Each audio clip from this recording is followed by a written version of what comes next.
June 18, 2025. ACH transfer, $11,840.34. Memo line. Parish Hall deposit, memorial catering, floral minimum.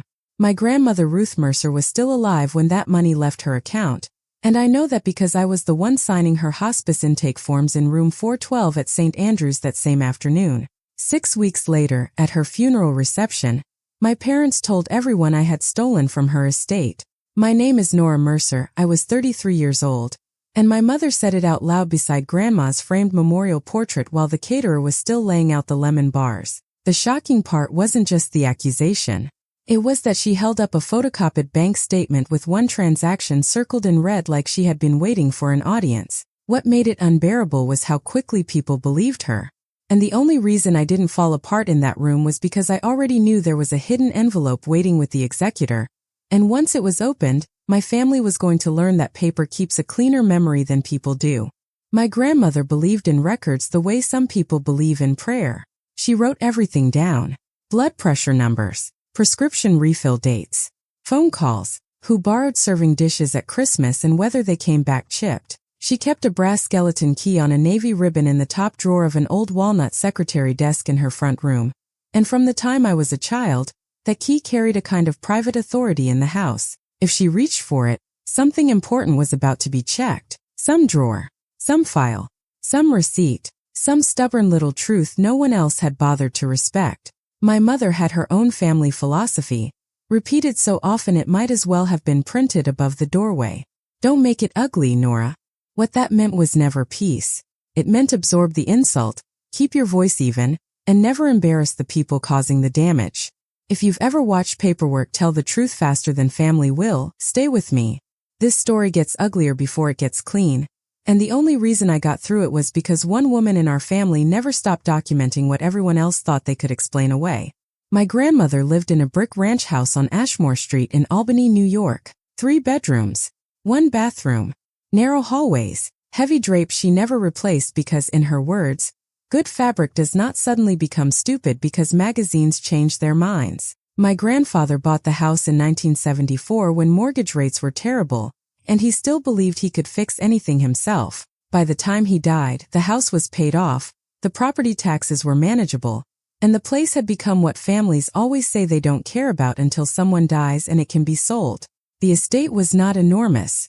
That part matters because people like to imagine inheritance betrayal only happens around mansions and trust funds. Grandma had the house, a 2016 Buick LaCrosse with barely 30,000 miles on it, savings and CDs totaling around $148,000, some jewelry, a small life insurance policy, and the contents of a home that had seen 50 years of holidays.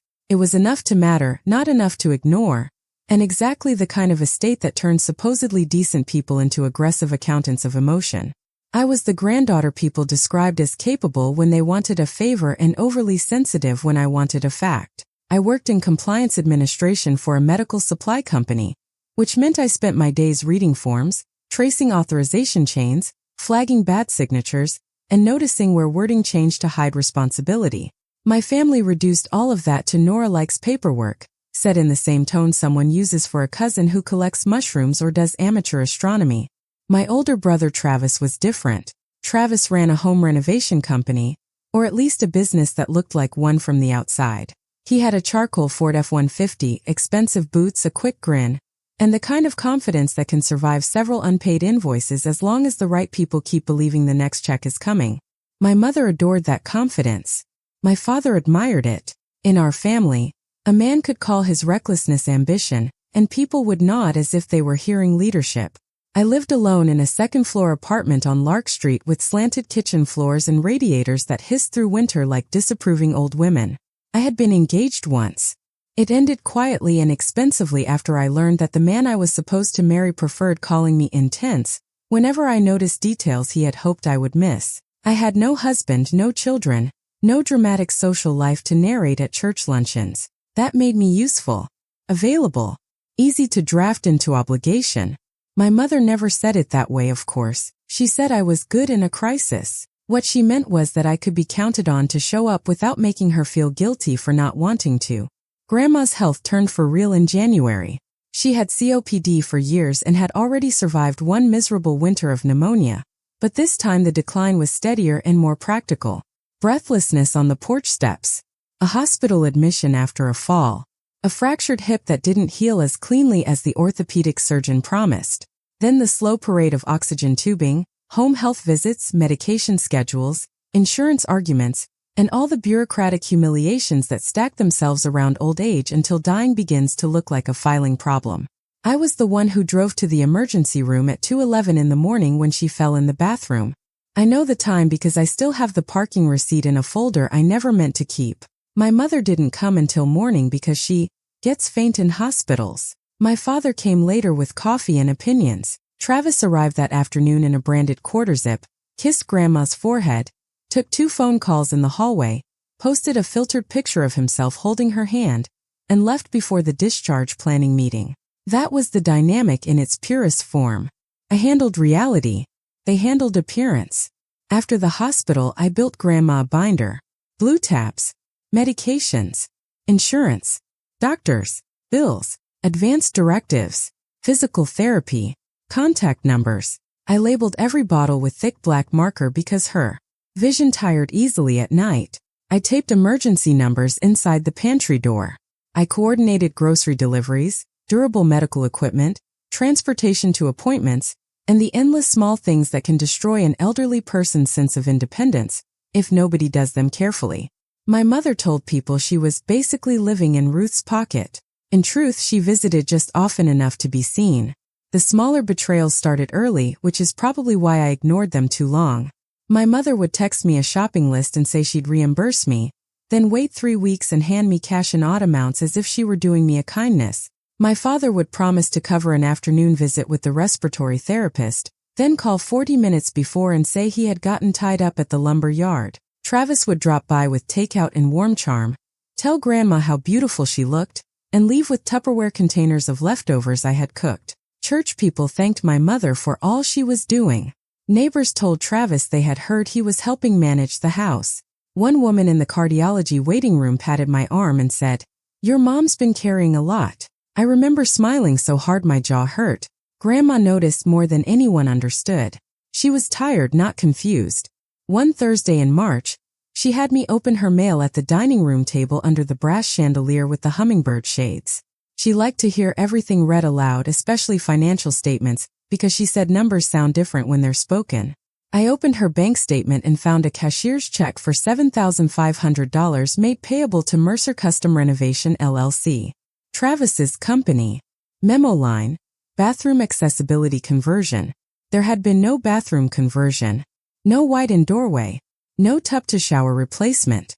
No contractor visits beyond one friend of Travis's who came over, looked at the space, and said something vague about slope and drainage before leaving without measuring anything. I read the line twice to make sure I wasn't misreading it. Grandma held out her hand. "Let me see." She studied the statement, then leaned back slowly, oxygen tubing tracing a pale line across her cheek. "He asked me if I wanted a ramp," she said. I told him no. "Did you authorize this?" She didn't answer immediately. Instead, she reached for her yellow legal pad, the one she kept under the fruit bowl, and said, "Date, amount, pay, memo. Write exactly what it says." I did. Then she said, "Staple the statement behind the note. Do you want me to call the bank?" Not yet. That was her way.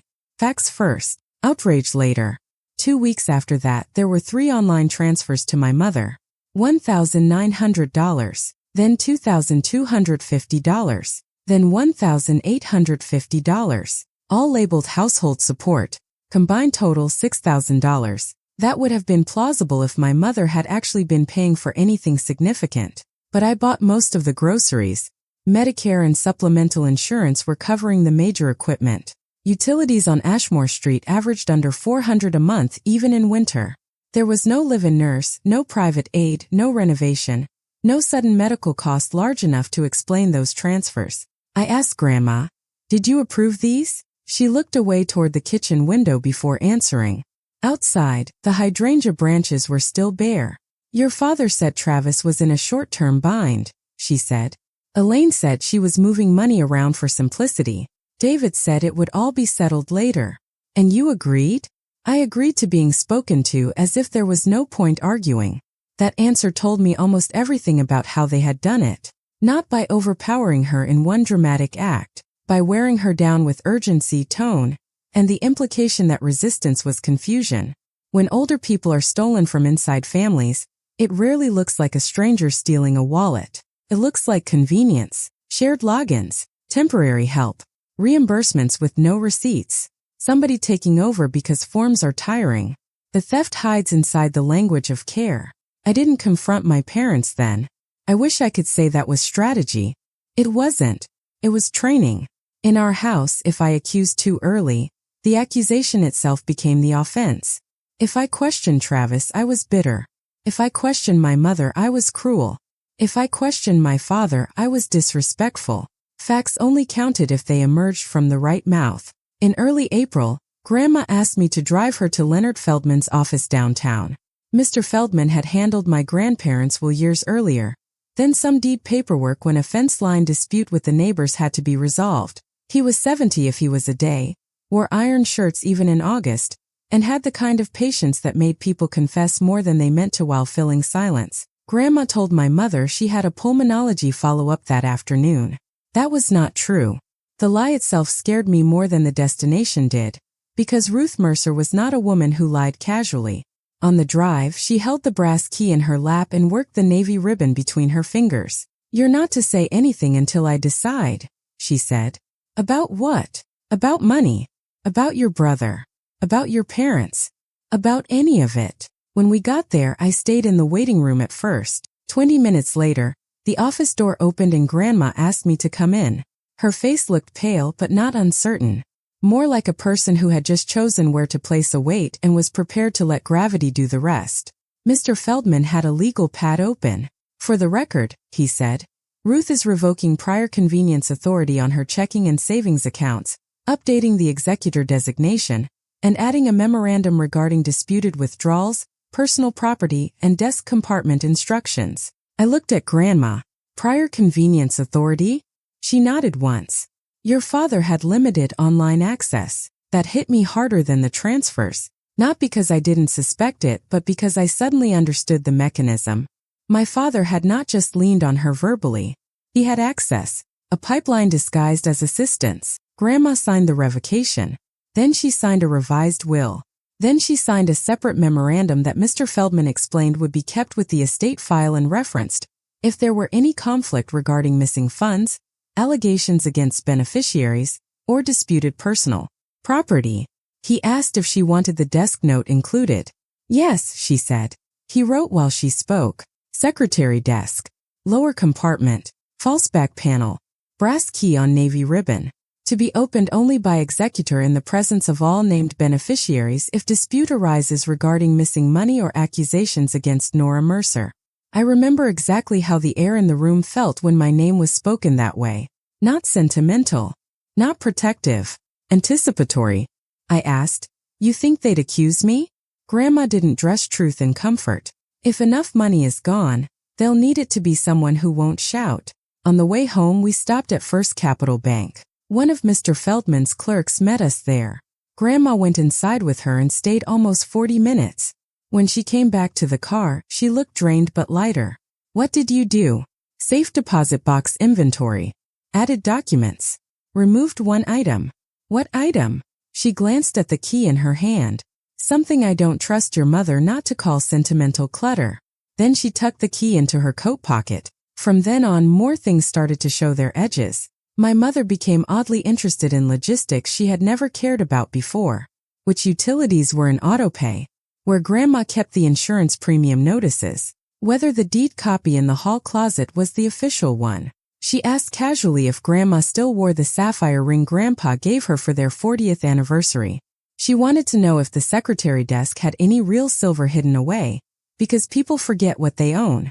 My father started using phrases like "when everything settles" and "once the estate is cleaned up," while Grandma was sitting 10 feet away, very much not settled and not yet an estate. Travis showed up twice with unusual softness. One evening he brought Thai food and sat at the kitchen table talking about municipal permit delays, a supplier who had folded without warning, and a client who still owed him $14,000. None of that was impossible.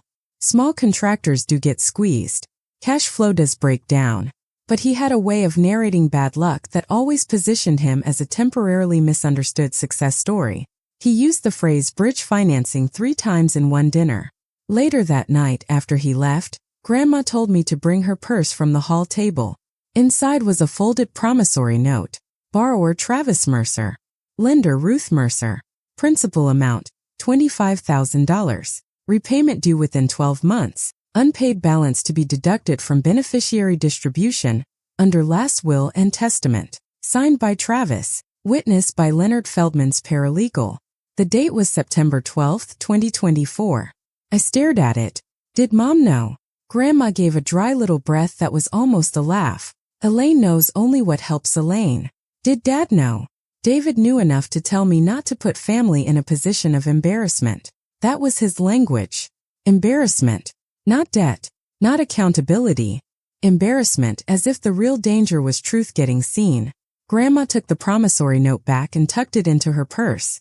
If he paid me back, I would have been glad, she said. If he didn't, it was still going to be accounted for. That sentence became one of the clearest things I carried through everything that followed. Some people think love cancels accounting. Grandma never did. By late May, her decline sharpened. She got weaker faster.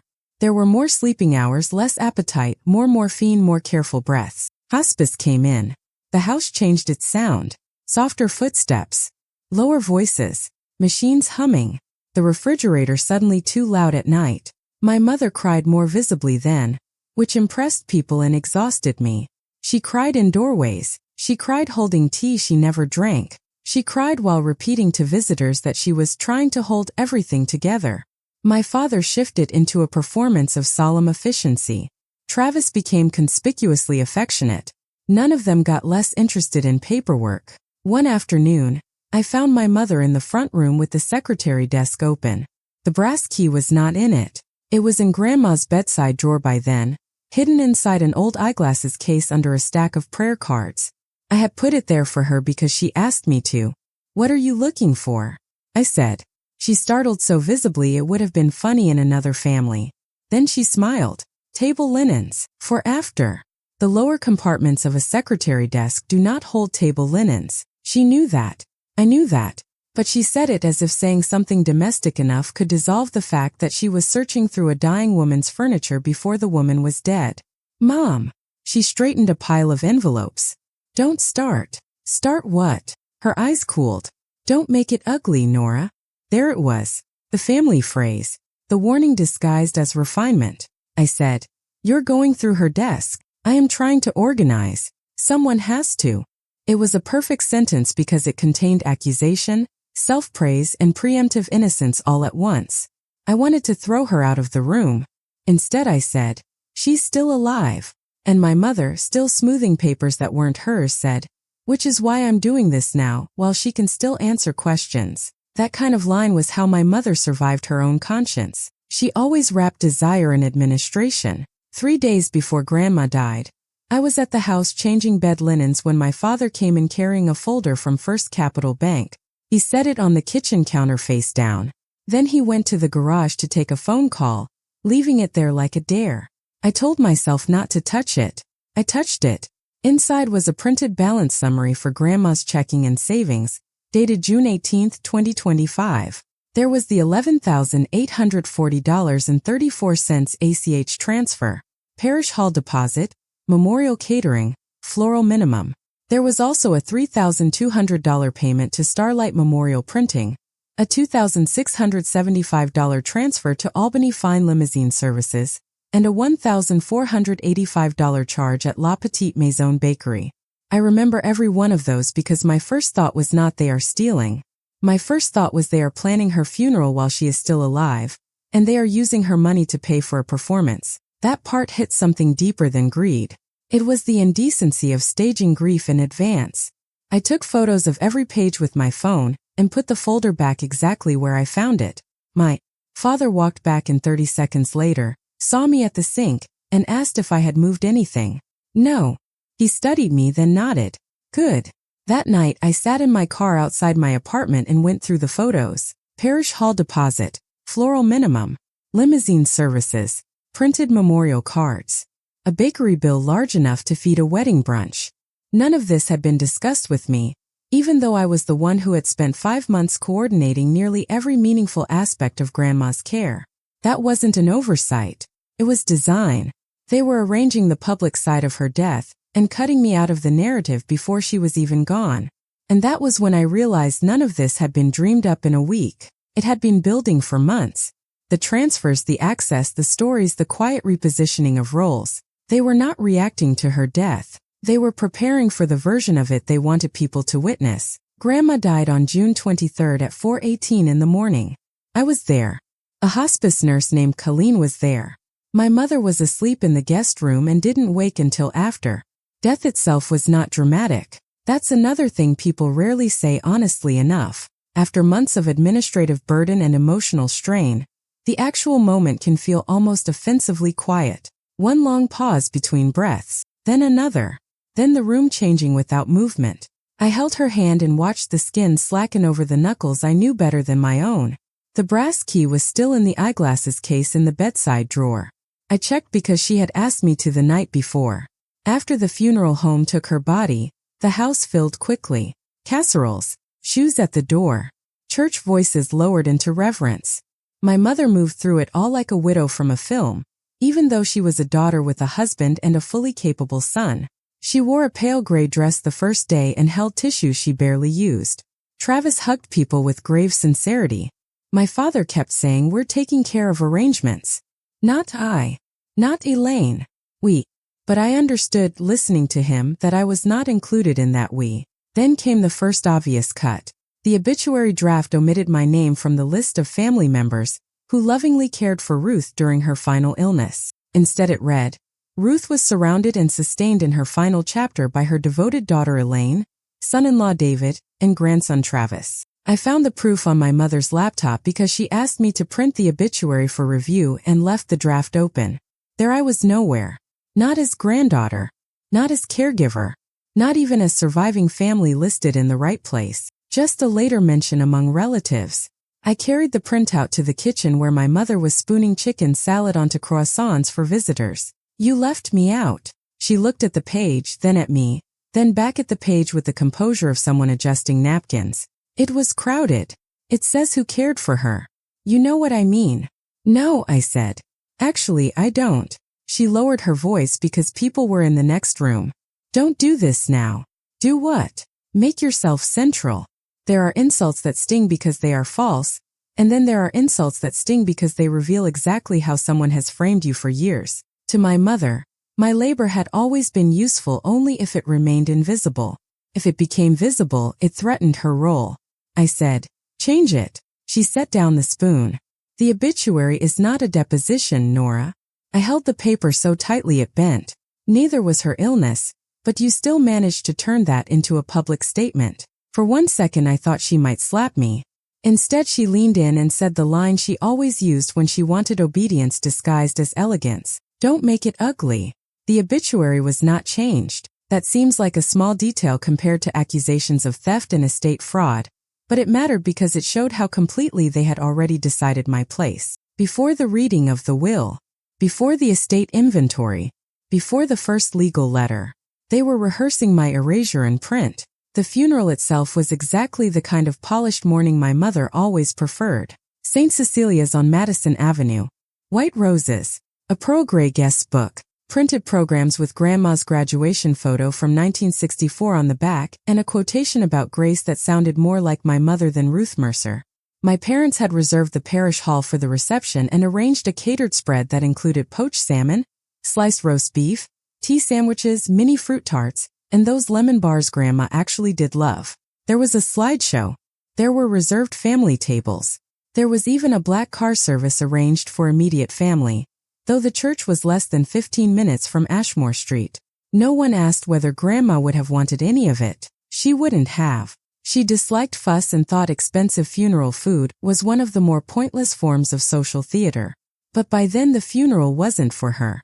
It was for image, proof of devotion, evidence presented to the community in linen and orchids. My seat card told its own story. At the family table near the front, There were place cards for Elaine and David Mercer, Travis's wife Celine, our cousins Marianne and Paul, Aunt Judith, Uncle Mark, Father Donnelly, and Leonard Feldman. My card was not there. I found mine at a side table near the coat racks beside two distant cousins and an elderly woman from church I'd met twice. That was the first thing that felt wrong enough to feel almost physical, like stepping onto what looks like solid ground and finding water under it. I asked the event coordinator, a young man in a navy tie, if there had been a mistake. He checked his list and said, "No, ma'am. This is where Mrs. Mercer placed you." Mrs. Mercer. My mother. People were already seated. Conversations had started. I could feel the heat moving up my throat. This was not accidental. This was a visual demotion. In a room built on optics, I had been moved out of the family line. I went to my mother, who was accepting condolences near the coffee urns. "Why am I not at the family table?" She didn't even lower her voice. "There wasn't room. There are 2 open seats. Those are for Father Donnelly and Mr. Feldman. There are 10 seats. And 10 people seated there. I'm your daughter." Her face changed just enough to warn me. "Nora, not now." It was such a polished dismissal that a few heads turned before turning back, as if they had witnessed not cruelty but inconvenience. I heard Travis behind me say lightly, "You've always hated sitting up front anyway." He smiled when he said it, like a man rescuing a fragile woman from her own oversensitivity.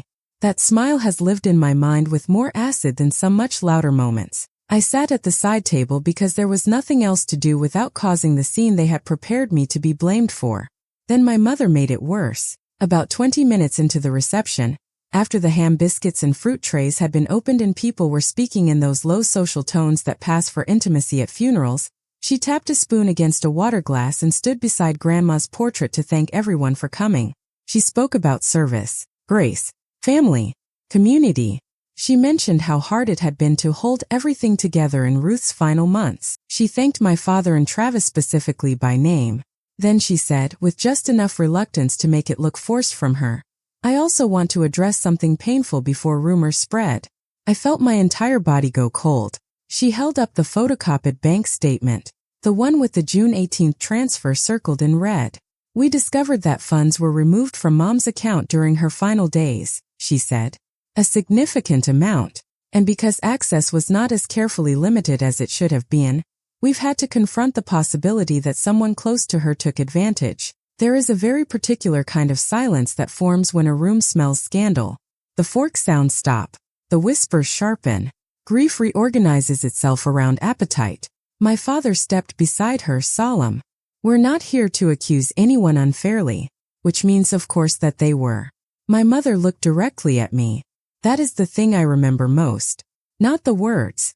The directness. The premeditation, the fact that she had arranged the room, the guests, the emotional mood, and then inserted me into it as the missing variable. "Nora handled a lot of paperwork," she said, "and there are transactions we cannot explain." I heard someone inhale sharply at the next table. I stood up. My chair legs scraped the floor loud enough to make 3 heads turn at once.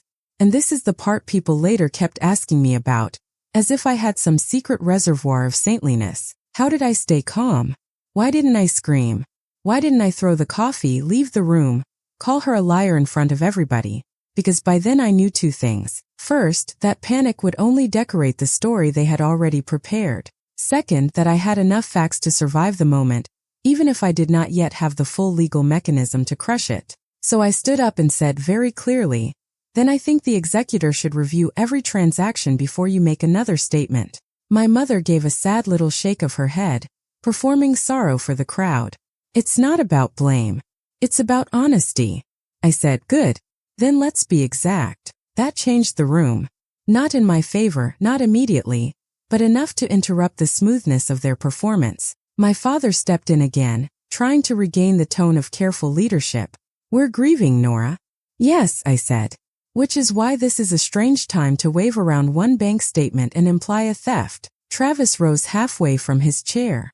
"If you didn't do anything, why are you so defensive?" There it was. The family trap. Your objection becomes evidence. I looked at him. "Because you're saying this in public." He laughed once, soft and contemptuous. "You always do this. Everything becomes some technical argument." And I said, The technical argument is that Grandma was alive on June 18th, which means none of you were dealing with an estate yet. A murmur moved through the room. It was tiny, but I heard it. My mother's face sharpened. You had access. So did Dad. The silence after that was different. Less shocked. More alert. My father said. That was for bills. I held his gaze. Then the bills should be easy to document. That was when Mr. Feldman stood up. He had been seated at the front table the entire time, one hand folded over the other, watching. I don't think he intended to intervene that publicly, but my mother had forced the issue by staging accusation in the middle of a reception. He said in a voice that carried without drama, I strongly advise that any discussion of account activity occur in my office after I have completed the formal intake of estate materials. My mother tried to recover. Of course, Leonard, but we're simply... No, he said. You are not simply doing anything. You are making implications before review. The way her face changed then told me she had expected him to remain ceremonial, neutral, decorative almost, someone to read documents later, not interrupt the script she had chosen. She sat down. No one returned fully to eating after that. The room broke into those funeral clusters where people pretend not to discuss the obvious while discussing nothing else. A few relatives avoided looking at me. A few overcompensated by being too warm. My cousin Marion squeezed my hand in passing and whispered, Something's off. Father Donnelly told me he was praying for peace, which felt useless but kindly meant. Travis avoided me. My mother spoke only in clipped hostess phrases. My father looked furious in the stiff, internal way of a man who hates losing control more than being wrong. I left early. Not dramatically. I picked up my bag, signed the guest book because the blank line still sat there absurdly waiting for me, and walked out through the side door into humid June air. The black car service was parked in front of the parish hall, gleaming pointlessly. I took my own car. The first voicemail came before I reached Madison Avenue. Nora, it's Mom. You embarrassed us. Call me. The second came from my father 22 minutes later.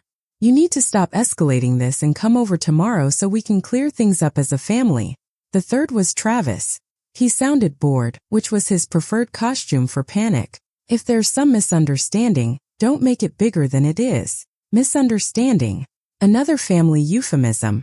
Money vanishes, people lie, public accusations happen, and suddenly the problem is misunderstanding. It's an astonishing trick if you're shameless enough to use it consistently. I didn't answer any of them. Instead, when I got home, I emailed Mr. Feldman every document and photo I had. The photographed bank summary from June 18th, screenshots of texts where my mother mentioned moving money around, a photo of the promissory note I had secretly taken the night Grandma showed it to me, the obituary draft, the image of my place card at the side table, though that one had no legal value whatsoever.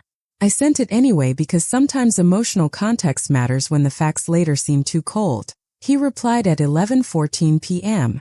Received. Do not engage further tonight. Formal meeting Tuesday 10 a.m. All beneficiaries to attend. Then 1 minute later. Bring any notes Ruth asked you to preserve. I barely slept. Around 1:30 in the morning my Aunt Judith texted. Heard there was confusion today. Hoping everybody remembers this is what your grandmother would have wanted. People love using the dead as ventriloquist dummies for their own discomfort. At 2:07 a.m. my mother sent a longer text. I am deeply hurt by how combative you were at the reception. Nobody accused you outright. We merely said there were irregularities. If you had nothing to hide, you could have handled that with more grace. Leonard already knows there have been concerns about your access and your emotional state these last few months. Please think carefully before you make this uglier than it already is. I read it 3 times. My emotional state. That was new and it was deliberate. Not enough to sound defamatory if quoted out of context. Enough to stain me in advance. Enough to suggest instability without having to prove any. I screenshotted it and added it to the folder. At 7:40 the next morning, Travis called from a number I didn't recognize. When I answered, he exhaled hard through his nose the way he did before saying something he thought was clever. You know Mom got carried away. She held up a bank statement in a room full of mourners. Because you wouldn't answer questions. You never asked any. We all know Grandma trusted you too much with logistics. That sentence still turns my stomach because of how calculated it was. Trust turned into suspicion. Labor turned into access. Access turned into motive. I said, "What did you tell them?" He was silent for half a second. I told them what I knew. That you owed Grandma $25,000? Silence again longer. Then he said, "You shouldn't have been looking at her papers." And there it was. Not denial. Deflection. Ownership panic disguised as moral outrage. I said, "See you Tuesday," and hung up. Tuesday morning, Mr. Feldman's office felt less like a legal office than a waiting room for weather. My parents arrived together in coordinated dignity. My mother in cream slacks and a camel cardigan despite the heat. My father in a navy blazer he wore to every serious family event, including baptisms, graduations, and the one time Travis got arrested for a DUI in Saratoga and needed to look respectable in court. Travis came 10 minutes late carrying sunglasses and coffee. His wife Celine did not attend, which meant he already knew the meeting might get ugly enough to compromise plausible deniability. I had brought Grandma's yellow pad notes, copies of my emails, screenshots, and the hospice timeline. The brass key was in my bag because Grandma had asked me not to leave it in the house once she died. I had not told anyone that. Mr. Feldman began clinically. Estate intake. Preliminary asset and liability review. Will dated April 9, 2025. Executor Leonard Feldman. Equal residuary shares to Elaine Mercer, Nora Mercer, and Travis Mercer. Subject to offsets, deductions, and memoranda. Specific bequests of certain personal items, including the sapphire ring to me, Grandma's china to my mother, and Grandpa's watch to Travis. Sale of house unless all beneficiaries agreed otherwise. Standard language. Clean enough. My mother looked relieved during the first 10 minutes, which told me she had not expected any major structural surprises. Then he moved to account review. There appear to be multiple transfers from Ruth's accounts during the 12 months prior to death, he said. Some authorized, some not yet substantiated. I will be requesting documentation for all disbursements over $500. My father folded his hands. Of course. Mr. Feldman turned a page. I am also in possession of a promissory note dated September 12, 2024, indicating a $25,000 loan to Travis Mercer, repayable within 12 months or deductible from his beneficiary share. Travis shifted in his chair. That was informal family help. Mr. Feldman looked at him over his glasses. It is signed, witnessed, and specifically references deduction from inheritance. That is not informal. My mother turned to Travis sharply. Why didn't you tell me about that wording? He snapped. Because it wasn't any of your business. The irony would have been funny if it weren't so familiar. Privacy for him. Access for everyone else. Mr. Feldman continued. In addition, there is a cashier's check for $7,500 to Mercer Custom Renovation LLC, and approximately $6,000 in transfers to Elaine Mercer categorized as household support. I will need invoices, receipts, and proof of authorization. My mother sat straighter. I was handling groceries, medications, linens, supplies, then provide receipts. She blinked. Not every family reimbursement has a receipt. Estate administration does. That was the first real crack. My father stepped in. Leonard, let's be reasonable. Ruth wanted simplicity. She did not want every kindness itemized, Mr. Feldman said. Your late mother also left a memorandum specifically requesting itemization where withdrawals were disputed. The room changed again. My mother's head turned slowly. A memorandum? Yes. Regarding what? Disputed withdrawals, personal property, potential allegations. Travis laughed once, but there was no humor in it. Potential allegations? Against who? Mr. Feldman did not look at me when he answered. Against Nora Mercer. No one spoke. My mother recovered first, which was one of her least admirable talents. That sounds like Ruth was frightened or confused in her final months. Mr. Feldman's voice cooled by half a degree. Ruth was examined for testamentary capacity on the date of execution. She was not confused. My father said, It's very easy to influence an elderly person when you're the one around her all day. That sentence should not have surprised me. Still did. I had fed her, cleaned up after her, sat through appointments, argued with insurance, changed linens, lifted oxygen tanks, coordinated hospice, and held her hand while she died. And in my father's mouth, proximity itself became evidence of manipulation. I leaned forward and set Grandma's yellow pad on the conference table. These are her notes, I said. Her handwriting, dates, transfers, questions she wanted preserved. Mr. Feldman nodded for me to pass them over. He reviewed several pages, then placed them beside his file. My mother's voice sharpened. You took those from the house? Grandma asked me to keep them safe. She asked you or you decided? She asked me. My mother looked to Mr. Feldman. Surely you can see the problem. Nora had access. Nora kept papers. Nora is now presenting evidence she curated herself. There are moments when somebody lies so elegantly you understand why they've been effective for years. It wasn't a wild accusation. It was better. It was a suggestion of contamination. Of my hands being too close to the facts for the facts to count. I reached into my bag, took out the brass key on its navy ribbon, and set it gently on the table. Even Travis stopped moving. What's that? My father asked. I looked at Mr. Feldman. Grandma told me to keep this until there was a dispute.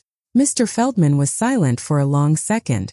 Then he opened his file and removed a document. In that case, he said, we will proceed to the desk instruction. My mother stared at the key. What desk instruction? The walnut secretary desk in Ruth's front room contains a lower compartment with a false back panel. Ruth directed that it be opened by the executor in the presence of named beneficiaries, if conflict arose regarding missing funds, property, or allegations against Nora. The color left my father's face so fast it seemed to happen under the skin first. Travis sat back in his chair. My mother's composure hardened rather than collapsed, because when Elaine Mercer panicked she always became more elegant, not less. That is absurd, she said. You can't seriously mean to turn this into some theatrical scavenger hunt. Mr. Feldman stood. We're going to Ashmore Street. The drive there felt less like a family errand than a transport. 2 cars. No conversation. The house was stale from being closed up since the funeral. The hydrangeas outside were beginning to green. Inside, everything smelled faintly like furniture polish and cut flowers losing the battle. We gathered in the front room around the secretary desk. Walnut veneer. Drop front. Brass pulls. One drawer that always stuck in humid weather. I had seen my grandmother unlock it 100 times. Mr. Feldman asked me for the key. I handed it to him. My mother folded her arms. This is grotesque. No one answered her. He unlocked the lower compartment, pulled out a shallow drawer, felt along the interior back, and pressed what looked like plain wood. A thin panel loosened. Behind it sat a large cream envelope sealed, with Mr. Feldman's full name written in Ruth Mercer's careful block letters. No one breathed for a second. Then he opened it. Inside were copies and originals, a typed memorandum signed by Grandma, bank printouts, a handwritten ledger, photocopies of checks, a small flash drive, a sealed smaller envelope labeled to be read if they say Nora stole. My mother actually took one step forward. That is outrageous. Mr. Feldman ignored her and read the memorandum first. I can't reproduce every word from memory, but I remember enough to hear her voice in it even now. Ruth wrote that she had become concerned over the prior year about repeated requests for money by Travis, unauthorized or inadequately explained transfers facilitated by David, and pressure or mischaracterization by Elaine. She wrote that Nora Mercer had been her primary caregiver, had repeatedly advised clearer accounting, and had objected whenever funds or property were discussed vaguely. She wrote that if, after her death, anyone attempted to accuse Nora of theft or emotional instability in connection with financial disputes, the executor was to review all enclosed materials and state clearly that Ruth herself had anticipated such an accusation. Then came the ledger. This was not a sentimental old lady notebook. It was an audit. Date, amount, person, stated purpose, whether authorized, whether repaid, and Grandma's comments in the margin. September 12, 2024. Loan to Travis, $25,000. Sign note, no payment received. January 23, 2025. Check to Mercer Custom Renovation LLC, $7,500. Written under pressure, no work completed. March 4 through March 14. Transfers to Elaine totaling $6,000, verbally framed as household support, not itemized. June 18, 2025. Funeral-related charges totaling $19,200 plus, arranged before death, not expressly approved as reasonable. Next to that line Grandma had written in blue ink, not an estate yet. They count me early when money is involved. That line hit the room like a dropped pan. My father said. She didn't understand what was being arranged. Mr. Feldman turned to another page. There is also a sign note dated June 19th. He read it. If funeral expenditures are paid from my accounts before death without my specific item approval, such expenditures are to be deemed advances to Elaine and David Mercer, except reasonable burial charges. Lavish food, cars, printed extras, and flowers beyond church minimum are not to be charged to me. Nora objected to showy spending and is not responsible. My mother stared at me, not at the paper, at me, as if my existence had somehow caused Grandma to mistrust her. I never saw that, she said. Grandma had anticipated that too. There was a second note attached beneath it. Elaine not shown this because she treats disagreement as disloyalty. Travis swore under his breath. Mr. Feldman opened the smaller envelope last. His face didn't change much, but the air around him did. He unfolded the sheet and read aloud. If they say Nora stole from me, tell them this. The child who did the work is never the child they praise in public. That does not make her the thief. It makes her useful. If my daughter or son-in-law make a scene, remind them I knew exactly who was in my house and who was in my accounts. If Travis says he intended to repay me, ask for dates and bank proof. If Elaine says she was managing things for my comfort, ask why she needed limousines and bakery bills before I was gone. If David says Nora is too emotional, ask who put his name on my accounts and why. And if any of them ask why I hid this, the answer is simple. Because they behave better around witnesses. There are humiliations you feel in your skin, and then there are humiliations that land in your blood because they prove a dead person saw the shape of your family more clearly than the living ones ever admitted. I wanted to cry. I wanted to laugh. I wanted to sit down. Mostly, I felt something unclench that I had not realized was still braced for impact. No one spoke for several seconds. Then my father said, "This is vindictive." That word, vindictive, used for a dying woman who documented where her money went. Mr. Feldman's reply was the coldest line I have ever heard spoken in a family room. "No," he said quietly. "This is contemporaneous. I have replayed that moment so many times. Not because it was loud, because it was final. It was the perfect word for what they could no longer wriggle out of. Contemporaneous. Recorded at the time.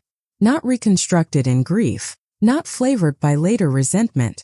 Written when the money moved. Written when the pressure was applied. Written before the accusation." My mother started crying then, and if you have ever dealt closely with a person who uses tears both sincerely and tactically, you know how impossible that is to describe to outsiders without sounding cruel. She was crying. I believe she was upset, but she was also already shaping the emotional lane back toward herself. "I was trying to create something beautiful for her," she said. "A proper farewell." Grandma had answered that too without being there. Mr. Feldman lifted another page from the envelope. A note clipped to the June 18th bank summary. "Proper farewell does not mean expensive lunch for people who ignored me alive." Travis walked to the window and stared out at the hydrangeas. "This is insane," he muttered. "She kept some kind of running file on all of us." My voice, when I finally used it, surprised even me by how steady it was. "No, she kept a running file on what happened." My father swung toward me. "You put ideas in her head." And that was the moment something old in me finally died for good. The last reflex to explain myself kindly. The last hope that enough patience might make them honest. I looked at him and said, "You were willing to accuse me over money you already knew wasn't missing. Don't talk to me about ideas." He opened his mouth. I said it before he could. "Say one more thing about my temperament and Leonard can add your June 18th banking access log to the record." That was the quiet line. The one my cousin Marian later said chilled the whole room. Because there it was, the part my father had hoped never to hear out loud. The access log. I had asked the bank for process information the morning before, not because they could release records to me directly, but because I knew enough from my work to understand what existed. Online banking platforms track login dates, originating devices, password resets. He knew it too. He went silent immediately. Mr. Feldman gathered the papers, then laid out the practical consequences with the kind of calm that always sounds harsher than shouting. The $25,000 loan to Travis would be deducted from his distribution, unless repaid immediately with documentary proof of independent funds. The $7,500 renovation payment would be treated as an unauthorized or unsupported transfer pending evidence of completed work. The $6,000 in household support to my mother would be subject to reimbursement unless receipts appeared. The funeral-related expenditures paid before death would be parsed into reasonable burial expenses and personal vanity costs. Any excess not approved by Ruth would be charged against my parents' share, not the estate broadly. The allegation made publicly against me at the funeral reception would be noted as having been contradicted by Ruth's memorandum. If necessary, he would send written clarification to interested parties involved in administration. My mother said, "Written clarification to whom?" He looked at her. "To any institution, vendor, or family member misinformed in a manner that affects estate administration." She understood what that meant before anyone else did. Not gossip. Record. A letter. A document. The kind of thing polished families fear more than screaming because screaming can be denied. Letters stay. Travis tried one last angle. "I can pay some of this back," Mr. Feldman said. "You can repay all substantiated amounts or accept deductions." Some of the funeral things were for everyone. Then perhaps everyone should have been consulted before they were billed. My mother sank onto the sofa. The gray-blue upholstery dipped around her like surrender she would later reframe as injury. "So this is it? You're all just taking Nora's side." That was what she heard even then. "Not truth. Sides," I said. "Grandma took mine first." After that, the practical collapse happened quickly.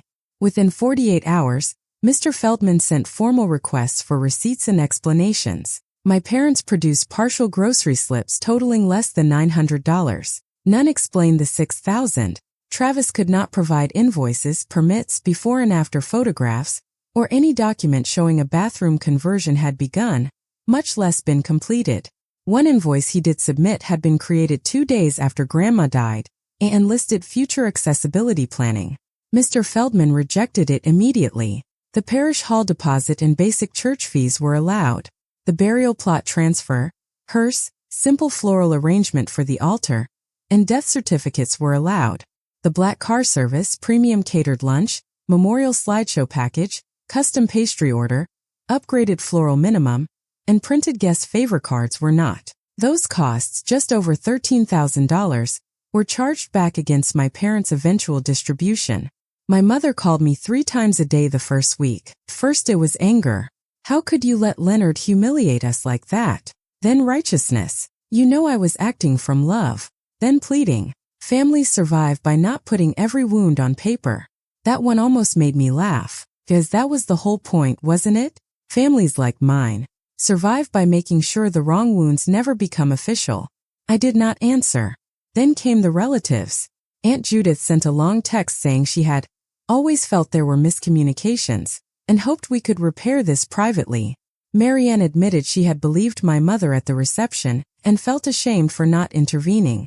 My cousin Paul called and asked bluntly if Travis was in deeper debt than people knew. He was. I later learned there were unpaid subcontractors, a max business line of credit, and one tax issue he had been kicking down the road since the previous fall. None of that excused what he did. It simply explained why he thought a grandmother's account could become a soft bridge between embarrassment and insolvency. Celine, his wife, left me the strangest voicemail of the whole period. "I didn't know about the note," she said. "I just need you to know I didn't know." She sounded less sorry than scared, as if ignorance had been her last available shelter, and even that was now compromised. My father tried dignity as a recovery strategy. He sent me one email with the subject line "Moving Forward." In it he wrote that grief had distorted everyone's judgment, that public misunderstandings happen under stress, and that he hoped I would not let technical disagreements permanently damage family relationships. Technical disagreements. I almost admired the consistency. He could stand in a house full of written evidence and still call it technical. Mr. Feldman also uncovered something my grandmother's envelope had hinted at but not fully proved. The June 18th funeral expenditures had been initiated through my father's online access, not mine. The bank's preliminary information, which he obtained as executor, showed the device and login timeline matched David's access history. My father then tried to say my mother had instructed him, and he thought Ruth had agreed in principle. But principle does not pay invoices legally before death. And even if it had, Ruth's June 19th signed note made clear that she objected to extravagance. The most satisfying part was how boring the truth was. No movie twist, no offshore account, no forged hologram will. Just ordinary, traceable selfishness meeting a woman who had anticipated it and left a better paper trail than they did. About 3 weeks later, St. Cecilia's parish office contacted Mr. Feldman because my mother had implied there might be estate confusion regarding reimbursement for reception overages. He sent them a letter clarifying that the estate disputed only non-essential vanity expenses and that no allegation against me had any factual basis. Father Donnelly requested a copy for parish records because, as he put it carefully, people had heard things. That meant church gossip had already started to work in reverse. For a family obsessed with appearances, that was almost worse than money. The social fallout was not explosive. It was better. It was slow, awkward, and permanent. At church, people became too polite to my mother. That brittle politeness reserved for women whose pain you suspect is partly homemade. Travis stopped getting invited to 2 of the neighborhood barbecue weekends he had once treated as networking opportunities. A subcontractor sued his company that fall. Whether the estate issue directly caused that or simply removed the protective glow that had helped him coast, I can't say. My father resigned from the finance committee at church the next spring. Officially for health reasons. Unofficially because somebody had quietly asked whether someone under executor review for disputed elder account transfers should be overseeing donation procedures. And my mother did what women like her do when the public script collapses. She attempted to recast the entire thing as a sad family fracture caused by grief, stress, and my unwillingness to forgive. She never admitted theft. She never admitted accusation. She said things like, "It got out of hand," and "Nora took everything so literally," and "Mom left notes that were misinterpreted."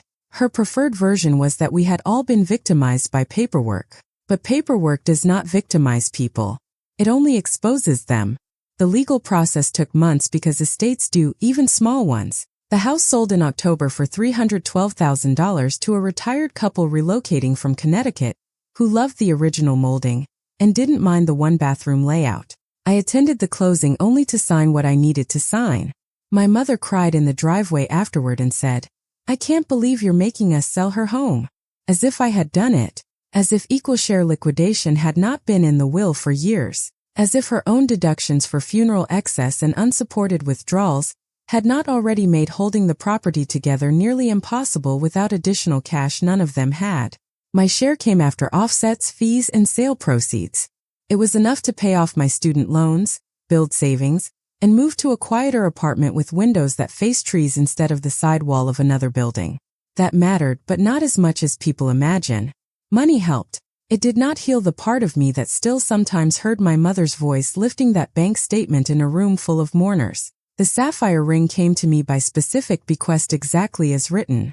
Oval blue stone, tiny diamond shoulders, white gold band worn thin on the underside. When I picked it up from Mr. Feldman's office, he also handed me one last item from Grandma's file. A photocopy of a handwritten note not legally operative, just personal. "Nora, if this reached you, then I was right about them needing witnesses. I am sorry for that. Keep the key if you want. Or throw it into the river. But do not spend your life explaining yourself to people who only call you difficult when you can prove something." I sat in my car and cried then. Not the clean crying people describe in novels. The ugly, exhausted kind that leaves your throat raw and your chest feeling 10 pounds lighter and heavier at once. I kept the key. The navy ribbon was fraying by then. I retied it myself. You might think that was the end. Clean break. Well settled. Truth proven. Family exposed. But betrayal does not vanish when documentation arrives. Changes shape. Around Thanksgiving, my mother sent me a message asking if I would consider a smaller holiday, just immediate family. No need to rehash anything. There it was again, that instinct to step over a crater and call it flooring. I did not answer. On Christmas Eve, my father left a voicemail saying Grandma would have hated the division. Maybe she would have hated the division. She certainly hated dishonesty. People always claim the dead would have preferred peace, but what they usually mean is silence. In January, Travis called drunk enough to sound honest. "You think you won," he said. I looked at the rain on my apartment window and said, "No, I think Grandma saw you clearly." He hung up. By spring, the contact attempt shifted tone. Less accusation. More nostalgia. Photos of old Thanksgivings. A recipe request for Grandma's meatballs. A text from my mother asking whether I still had that navy ribbon key thing, because she wanted to include it in a memory display for a Women's Guild event about Ruth's life. That one nearly made me choke. The woman who had rifled through Ruth's desk before she died now wanted the key as a decorative family artifact. I blocked her number that day. That was the part no one in my family understood. They thought exposure was the revenge. It wasn't. Exposure was only correction. The real boundary came afterward, when I stopped reopening the door so they could step over what they had done and asked to be comfortable around me again. There's a kind of daughter families like mine depend on.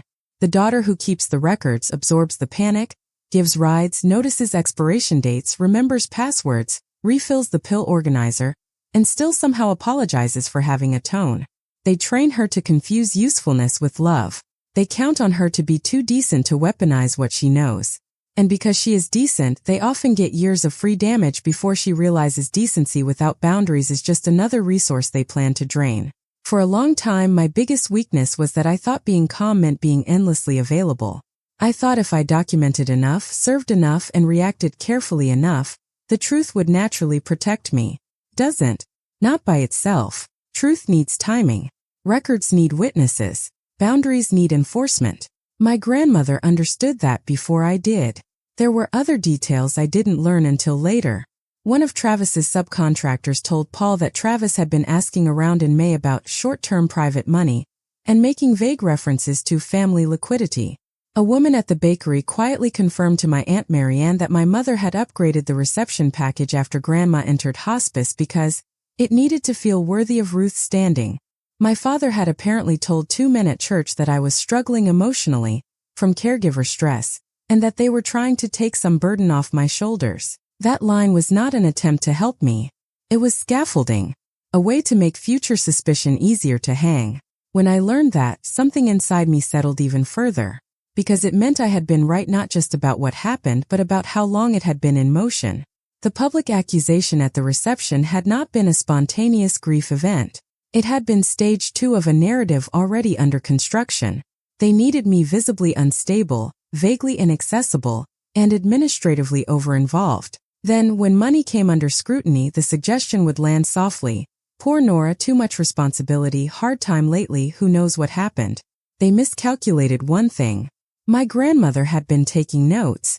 People ask sometimes whether I miss them. The honest answer is complicated. I miss who I needed them to be. I miss the easier version of history where my mother's elegance wasn't a weapon, where my father's steadiness wasn't cover, where my brother's warmth wasn't collateralized against someone else's money. I miss the shape of family more than the people themselves. There's grief in that. Not theatrical grief. Not catered grief with printed programs. Just the quiet ache of accepting that some relationships only function when one person agrees to remain unverifiable. I still wear the sapphire ring on days when I need to feel my hand remember something solid.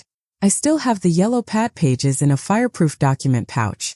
I still have the brass key on its navy ribbon in my desk drawer, wrapped in tissue, though sometimes I take it out and hold it just to feel the weight of what it came to mean.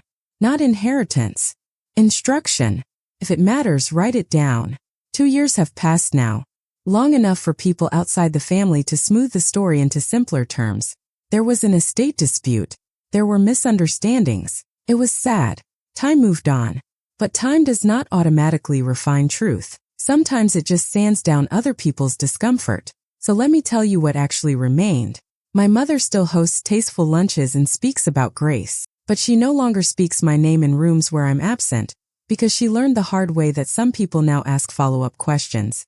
My father stopped sending philosophical emails after I returned one with a scanned excerpt of Grandma's memorandum attached and no message in the body. Travis's company dissolved the following year and reopened under a different name with a different business partner. We have not spoken in person since the house sale. Aunt Judith sends Christmas cards. Marianne and I still meet for coffee twice a year. Celine divorced Travis 16 months after the estate closed. She wrote me a note once, not asking forgiveness, just saying that watching someone lie with a straight face in legal settings changes what else you can ignore at home. I never responded, but I kept the note because truth does not always arrive from noble places. As for me, I changed more quietly than anyone noticed. I got better at saying no the first time. I stopped translating manipulative language into kinder meanings just because the speaker shared my last name. I moved my emergency fund into an account no one in my family could even describe, let alone touch.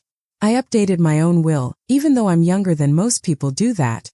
And when I signed it, I thought of Grandma in Leonard Feldman's office with her oxygen tubing and her unshaking clarity. I also learned something I wish fewer women had to learn personally. Public humiliation does not come from volume. Sometimes it comes from one person in a controlled voice using a room full of witnesses to assign you a role you never agreed to play. The only defense against that kind of attack is not louder emotion. It is a cleaner record and the willingness to let silence do its work until the right moment arrives. The most chilling part of the whole story to me is not that my parents took money or that my brother borrowed what he couldn't repay. Families do ugly things around illness and death every day. The chilling part is how certain they were that I would absorb it, that I would cry privately, defend them publicly, and let the accusation pass because correcting it would be making it ugly. They had built their confidence on years of my restraint. What they never understood was that restraint is not the same thing as weakness. Sometimes it is simply the period before disclosure. I think of the reception often, the parish hall, the white roses, the polished silver coffee urns, my mother beside the memorial portrait with a photocopied bank statement and righteous grief arranged on her face. For a while, that was the image that woke me in the middle of the night. Now, when I remember that room, I remember something else too. I remember the exact feel of standing up from that side table chair. I remember saying, "Then I think the executor should review every transaction before you make another statement." And I remember that what saved me was not brilliance, not revenge, not even courage in the glamorous sense. It was that I had learned enough from my grandmother to know that records are a form of dignity. When people who count on your silence call truth unkind, what they usually mean is that truth has become expensive for them. That's the lesson I carried out of Ashmore Street with the ring, the notes, and the brass key. Not that family can't betray you. Of course they can. Not even that being useful makes you vulnerable, though it does. The lesson is that dignity is not proven by how much humiliation you can survive without responding. Dignity is proven by the moment you stop accepting a false version of yourself just to keep other people comfortable. My grandmother left me money, yes. She left me a ring, a key, and the clearest legal vindication I have ever seen. But the real inheritance was smaller and harder. She left me evidence that calm can be devastating when it is documented. She left me proof that boundaries are not meanness. They are record-keeping applied to love. And she left me with one final practical mercy. The knowledge that once the truth is written clearly enough, you do not have to keep raising your voice around people committed to misunderstanding you. So I didn't. I let the letters go out. I let the deductions be applied. I let the church whispers reverse direction. I let the phone ring unanswered. I let the numbers settle where they belonged. I let their version collapse under its own paperwork. Then I closed the drawer. If you've ever had to choose between family peace and your own reality, I hope you choose reality faster than I did. And if this story stayed with you, stay close for the next one. Some truths arrive as confrontations. The most permanent ones arrive as documents no one can talk over.